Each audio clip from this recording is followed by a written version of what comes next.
1 week after the devastating earthquake, 24 people, including 4 children, were pulled alive from a pile of rubble in Haiti. China denounced the United States for implementing coercive measures against the Nord Stream 2 gas pipeline.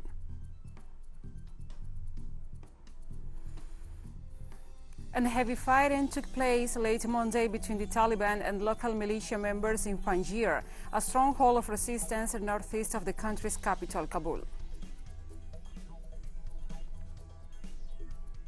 From the headquarters of TeleSUR English in Havana, Cuba, this is From the South.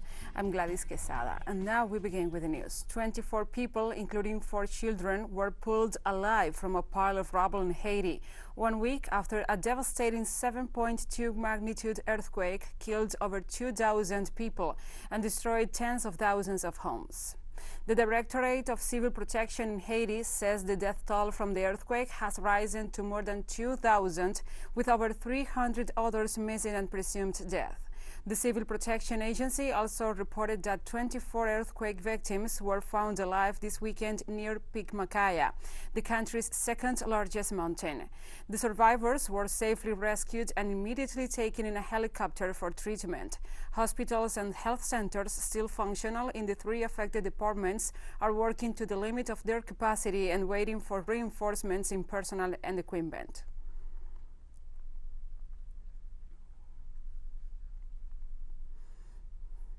On Sunday, the Brazilian Federal District Court annulled another lawsuit against former Brazilian President Luiz Inácio Lula da Silva due to the lack of evidence.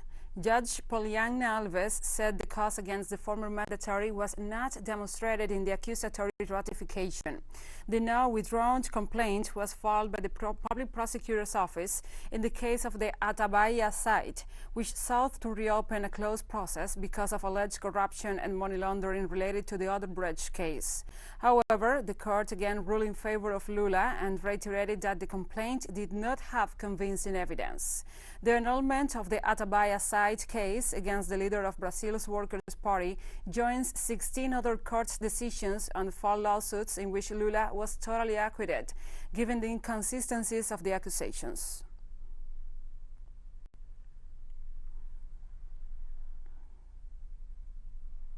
According to the latest United Nations report, Colombia registered an increase in the number of forced displacements by 191% regarding last year.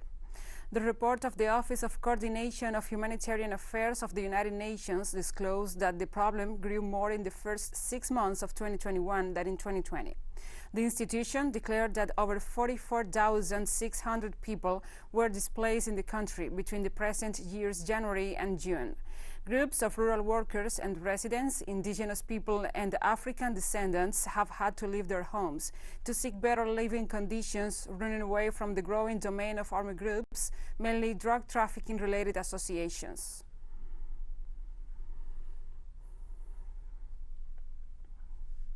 And police forces in Peru reported that 5 people, among them a 13-year-old and a 3-year-old girl, died on Sunday, gunned down by thugs who were supposedly hired by land traffickers in a poor area north of Lima. The crime was committed in Ancon, an impoverished district north of the Peruvian capital, where land trafficking mafia commonly operates. 4 suspects were detained after an angry mob tried to obtain justice by their own hands and means, and also set on fire a house where the alleged felons had been seen. The father of one of the victims assured that the land trafficking mafia had threatened his daughter a month ago and that the mother had been murdered too. The illegal and irregular commercialization of lands in depressed areas is a lucrative enterprise that caused the growth of monopolizing mafias in the sector who make use of violence as a basic means of imposition.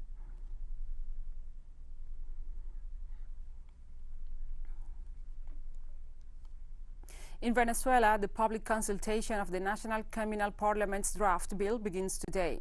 The bill is designed to consolidate popular power and the construction of a fully democratic state.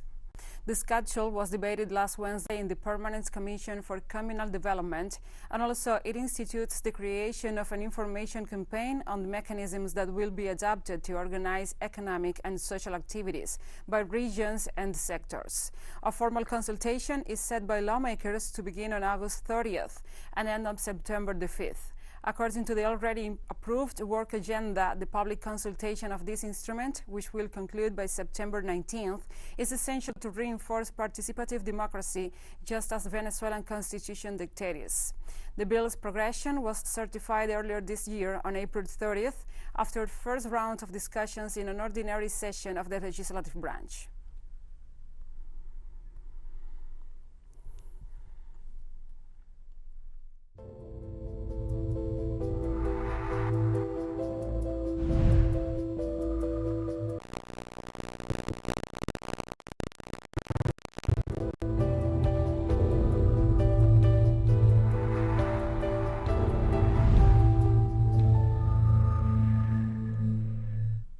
In Cuba, health authorities informed that almost 1 million people will receive this week at least one dose of anti-COVID-19 vaccines as part of the mass immunization plan that the country carries out. Abdallah vaccine shots arrived on Saturday to the municipalities of Tercer Frente, Guamá, Segundo Frente, and Mella, the only areas that hadn't initiated the inoculation process in the eastern province of Santiago de Cuba. Vulnerable and high-risk groups of the entire country are included in the current stage of mass injections. Numbers from the Ministry of Public Health of Cuba indicate that up until August 20th, 12 million doses of the nation's 3 self-made vaccines had been administered, while short over 3,100,000 people, almost 30% of the population, had fully completed the 3-shot immunization plan.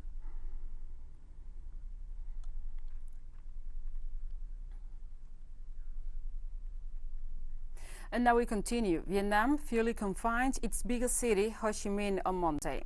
The civil security forces spread across different regions of the country to double efforts in the task of preventing the COVID-19 pandemic's expansion. In response to the announcement of the Communist Party's Secretary General Nguyen Phu Trong, the Ministry of Public Security mobilized assets to assist Ho Chi Minh City and the southern areas. Officials of the police forces informed that during the 4th outbreak of coronavirus, public security was the first institution to organize and activate a southern command for anti-epidemic prevention and the control in the capital and nearby provincial zones. The more than 9 million people living in the conurbation and political center of the country face a new outbreak that exceeds the 337,000 cases of infection and also 7,000 deaths due to the disease.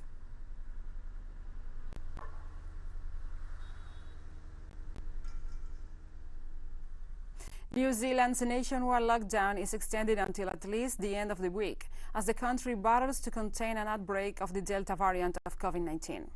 On Monday, New Zealand recorded another 35 new coronavirus cases, bringing the total number to 107. So far, the nation has tested about 3% of its population over the past week, with long queues at testing facilities as more people seem concerned about a possible spread. Health officials said all of the cases have now been transferred to an isolation facility under strict infection, prevention and control standards, including the use of full personal protective equipment. More than 300 locations are listed for potential exposure, including schools, universities, hospitals, churches, bars, restaurants, airports and casinos. Also, about 13,000 close contacts of the confirmed cases have now been identified and are being tested.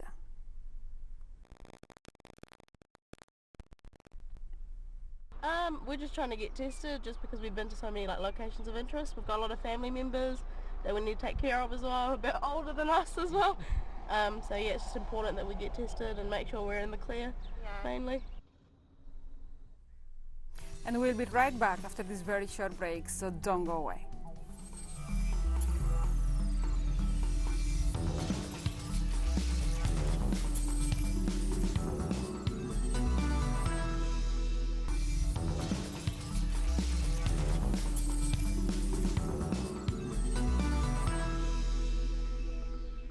Welcome back to From the South. The government of China denounced the United States for violating international law by implementing coercive measures against the Nord Stream 2 gas pipeline. Regarding the issue of Navalny, China has stated their position that it is entirely Russia's domestic affair on multiple occasions. It is unfair for the relevant parties to presume guilt of the Russian side before investigating thoroughly for the truth. Still less should they impose unilateral sanctions under the pretext of presumed guilt. As for the Nord Stream 2 project, the US side slapped unreasonable sanctions on normal cooperation between two sovereign states under its domestic law, what the US has international law and the basic norms governing international relations, and fully exposes the long-term hegemonic mentality and bullying practice of the US side, which will gain no support and surely face rejection by the international community. 45 countries launched the Crimean Platform, a new attempt to pass in Crimea's self-determined annexation to Russia's administrative order as an occupation. The states that took part in this dubbed Crimea summit affirmed they will ask Moscow to stop the militarization of the peninsula. Foreign Minister of Ukraine, Dmytro Kuleba, stated that the Crimea Platform's objective is to not forget Russia's annexation of the Crimean Peninsula in February of 2014, days after the citizens carried out a referendum which over 90% of votes in favor of detaching themselves from Ukraine and being recognized as Russian citizens. To protect the new Russian citizens, Russian President Vladimir Putin then sent out military forces that could prevent any aggressive action from Kyiv, in a time where violence and the political instability wreaked havoc in the eastern Ukrainian region of Donbass.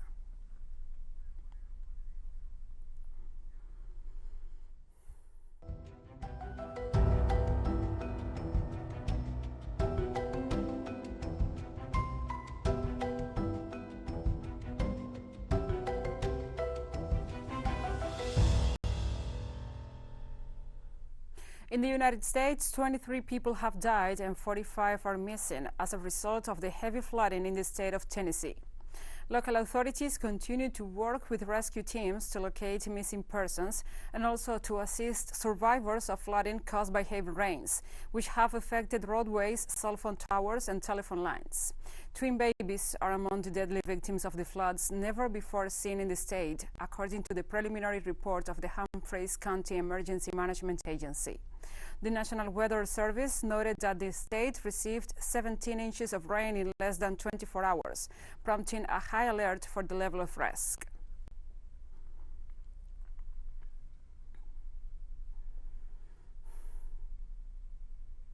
And fires continue to spread in eastern Bolivia, leaving large areas of forest covered in ash and smoke as several protected natural reserves are being impacted. Bolivia's Deputy Minister for Environment and Water, Magin Herrera, stated that more than 200,000 hectares has been devastated in the region bordering Brazil and Paraguay. Santa Cruz Fire Department reported that 15 fires have yet to be contained and continue to threaten, among others, the Nimbanguazu Conservation Area. According to the Friends of Nature Foundation, across the country up to the end of July, more than 700,000 hectares have burned, 62% more than during the same time period in 2020.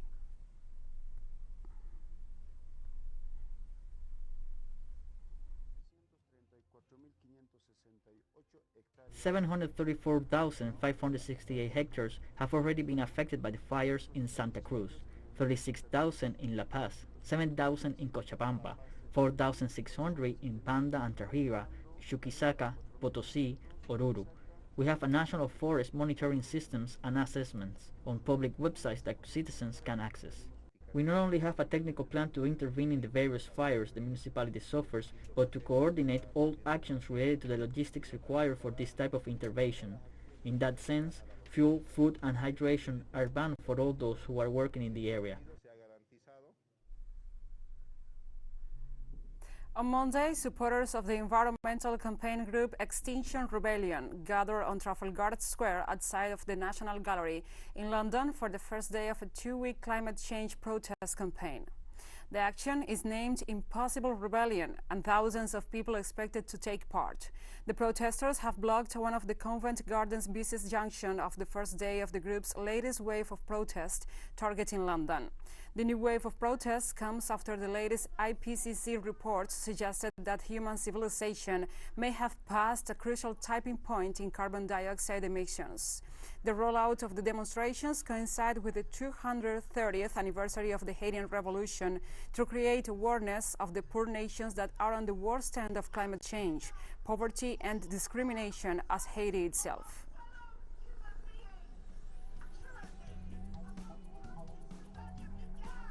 And we have more stories coming up after this final short break, so stay with us.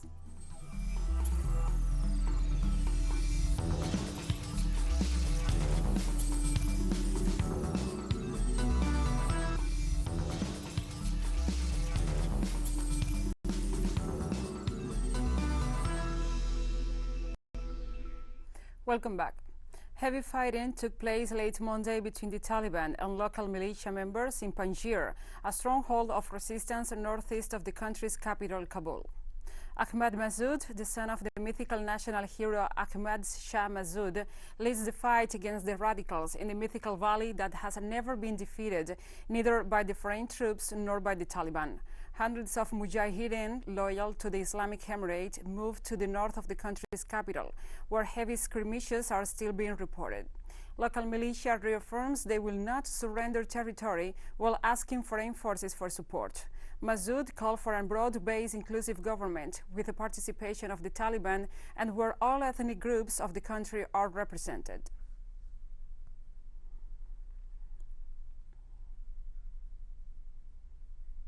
And the U.S. President Joe Biden said he is still planning on finalizing the evacuation from Afghanistan by August 31st, but leaves the door open to extending the deadline if necessary. Speaking at the White House, Biden said 11,000 people had been airlifted from Kabul in a 36-hour period this weekend, but he did not provide details. Tens of thousands of people remain to join the airlift, which has been slowed by security issues and the U.S. bureaucracy. Afghanistan will be the main topic of discussion when Biden and the leaders of the Group of 7 industrialized nations meet virtually on Tuesday.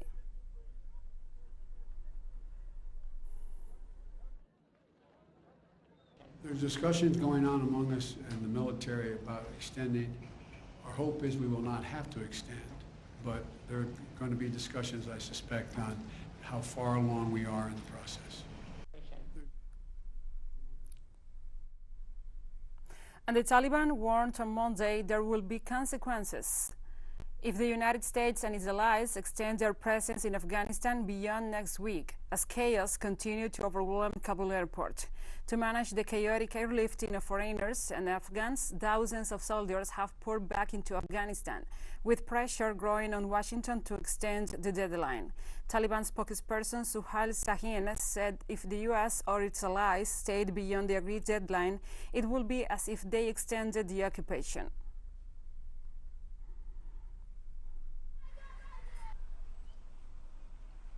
Iran's foreign ministry on Monday called on all parties in Afghanistan to refrain from using violence and also said Tehran supports the establishment of an inclusive government in Kabul.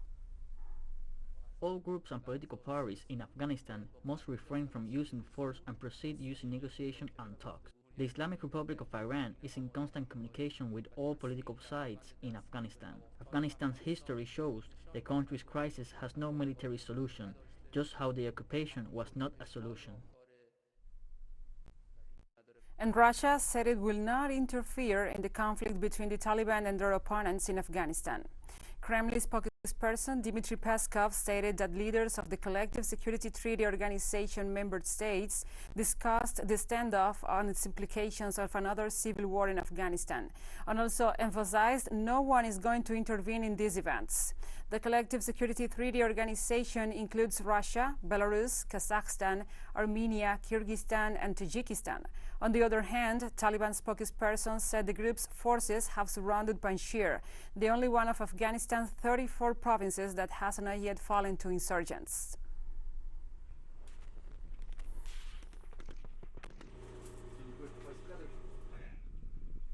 On Monday, Palestinian Prime Minister Mohammed Shtayyeh condemned Israel's annexation plans of the occupied territories in the West Bank and the East Jerusalem. We condemn the intention of the so-called Jewish National Fund to agree to allocate huge sums of money to seize thousands of meters square in the West Bank and East Jerusalem, to expand settlements, which embodies the efforts to annex and destroy the possibility of establishing a Palestinian state.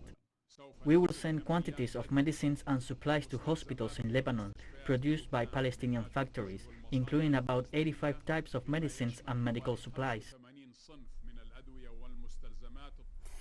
Egypt has closed its Rafah border crossing with the Gaza Strip starting on Monday, amid tensions with the resistance movement Hamas. According to Egyptian security forces, the closure was made for security reasons following an escalation on Saturday between Israel and Hamas. Rafah is the sole crossing between Egypt and Gaza, where an Israeli-led blockade has placed severe restrictions on the movement of goods and people for years.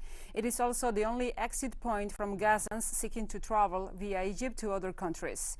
Egypt kept the crossing open during and after 11-day conflict between Israel and Hamas in May, delivering aid and construction materials.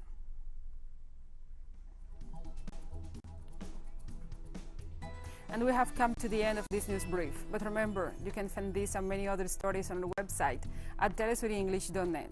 And also, if you feel so inclined, please join us on social media. We are on Facebook, Twitter, Instagram, and Telegram. For TeleSUR English, I'm your host, Gladys Quesada. Thank you for watching.